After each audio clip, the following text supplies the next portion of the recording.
Hey y'all, I'm just going to send you a quick video about how to write essay 1. Please watch it this time, okay?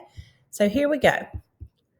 This is a literary essay. You're writing about the book, A Lesson Before Dying. When you write about the book, you're going to underline it because you're writing in your blue book. Later, when you start writing essays, when you start typing them, you will italicize. In this essay, you will include 3 things: an introduction, a body, and a conclusion. Your introductory paragraph will not be very long. It will have a hook sentence. It will have a little bridge to get to the point of your essay. It will restate the question or the prompt, and it will also state a thesis. Then you will have 3 body paragraphs. Those will go with the 3 ideas you choose to prove in your thesis. And then your last one will be your concluding paragraph. A hook sentence is very important and catches the reader's attention.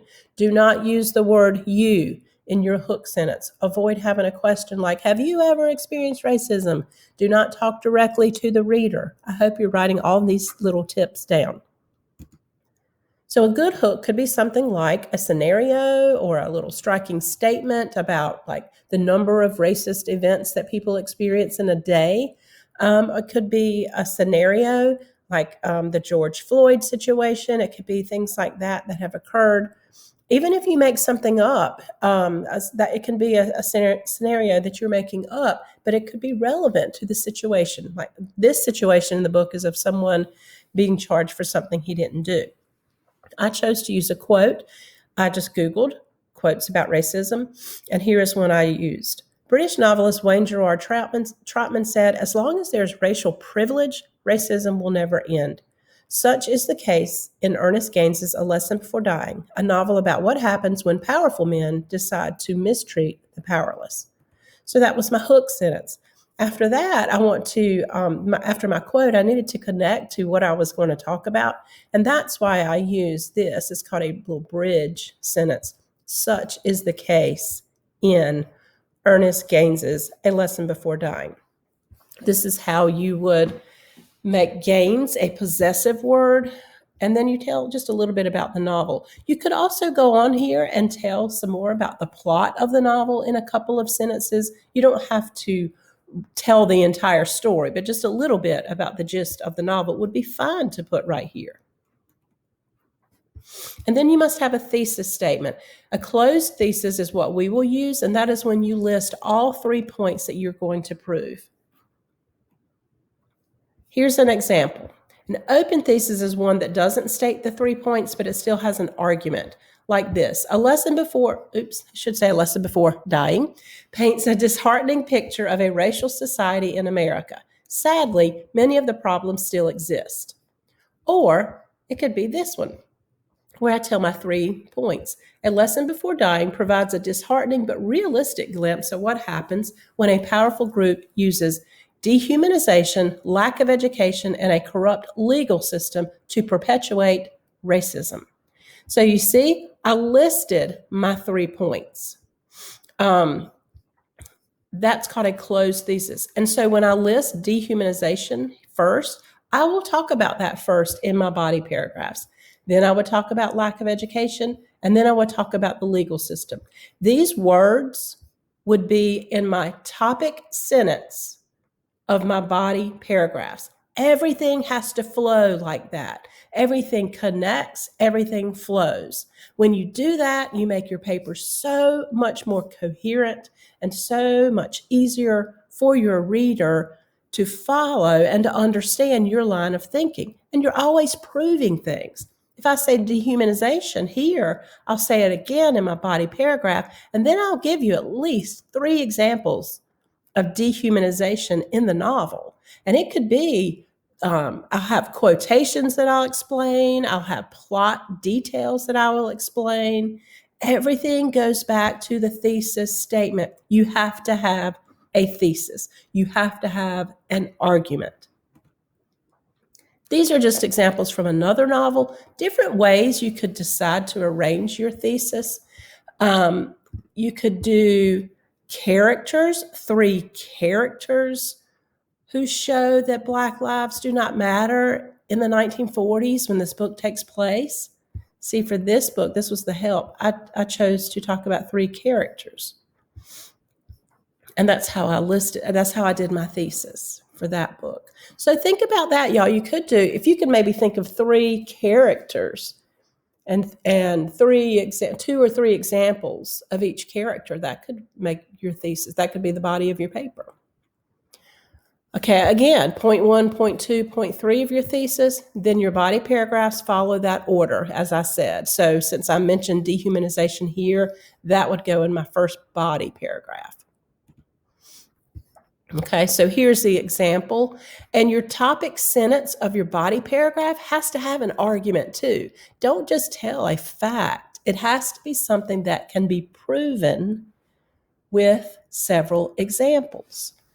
So instead of saying Ms. Proctor is a professor at Barton, which is a boring topic sentence, you could say Ms. Proctor is mean. And then you give examples of that. So don't say Jefferson is a character in the novel. Do not let that be your first sentence of your body paragraph. It's not arguable. But this one is. One way the powerful white characters in the novel convey the idea that Black lives do not matter is dehumanization. See, I'm going to prove that. I'll give you several examples of that. So that's how you do the body paragraphs, and then you just repeat it several times. You give at least 3 examples from the text. That could be quotations. It could be plot details. Make sure you have commentary where you're explaining everything, and you don't just summarize the novel. You make everything go back to prove your topic sentence. Okay, so you will write a separate paragraph about each method of racism or each form of racism, use plot details, your own commentary, etc. Okay? When you're developing your topic sentences and giving your examples, use your transitional words like for example, also, another example, in addition, or another way, things like that. And then put the page number of a quote in parentheses. That's called an in-text citation. We have talked about that before, and y'all know it. Okay, here's an example from another book. It's just a topic sentence. We were talking about ways the government controlled people by taking away their freedom of speech. So that was my main idea. Here's my transition. For example, the first conversation. And I'm giving you a plot detail. It's not a quote, it's just a plot detail. But then I give you the quote. And then I'm giving you the page number. And then I explain it a little bit more. So you see, I'm giving several sentences about one example. And then I'm adding another one. Okay, so commentary is important. That's just kind of where you explain what's going on. Don't just leave a quotation hanging.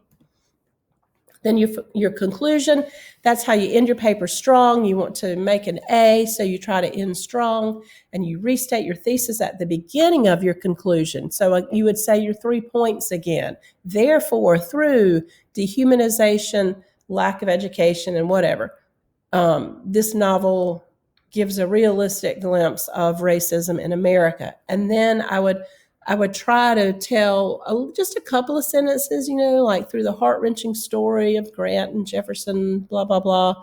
And I might go back to that quote I said at the beginning about racial privilege, and that, perhaps if today in the 21st century, perhaps people are finally learning that racial privilege is a thing, and that is the first step to ending racism.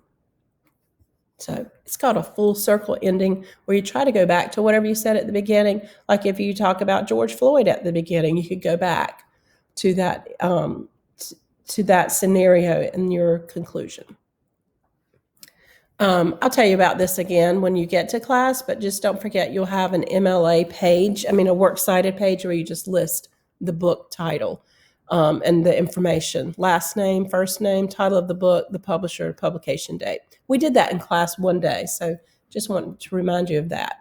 So before you come to class, plan your essay. Make sure that you have your planning sheet completely filled out. The more you write on there, the more confident you will feel, the more prepared you will be. Make sure you have your thesis statement written down and make it a good thesis with 3 points that say something. Have your topic sentences written down and include any quotations or any plot details or any page numbers that you're going to use so that when you come in, all you have to do is start writing and you don't have to stress and you don't have to start searching for things in your book. You can have your book marked up, you can have sticky notes in there, whatever, but be prepared.